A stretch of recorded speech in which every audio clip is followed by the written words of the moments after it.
ये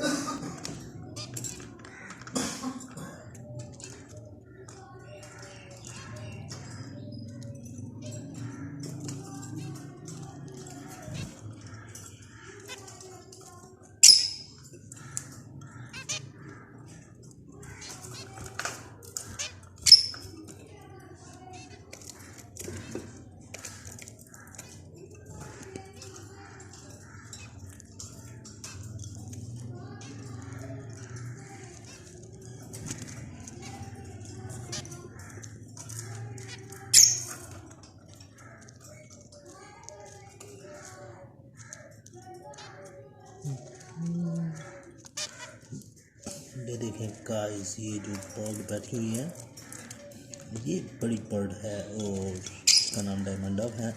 और इसके साथ जो एक ब्लैक कलर में और ज़ेब्रा कलर है उसका, जैसे ज़ेब्रा की लाइनें होती हैं लेकिन इसके जो है हल्के हल्के से डायरेक्ट टाइप बने हुए हैं, वैसे इसको ज़ेब्रा बर्ड भी बोलते हैं। जो इसके साथ बिल्कुल नज़दीक आके बैठ गई है डायमंड डव के। ज़ेब्रा बर्ड बहुत ही खूबसूरत है। और ये देखें वाइट बर्ड, ये भी इसके साथ कैसे जो है वो आकर बैठ गई है।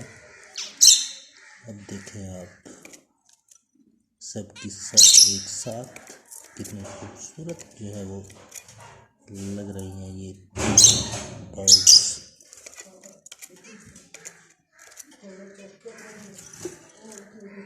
ये देखें, बहुत ही प्यारा नाज़िर है और सुकून मिलता है इनको देखते हुए, क्योंकि बहुत ही खूबसूरत हैं ये छोटे बर्ड। ये देखिए सब के सब एक साथ।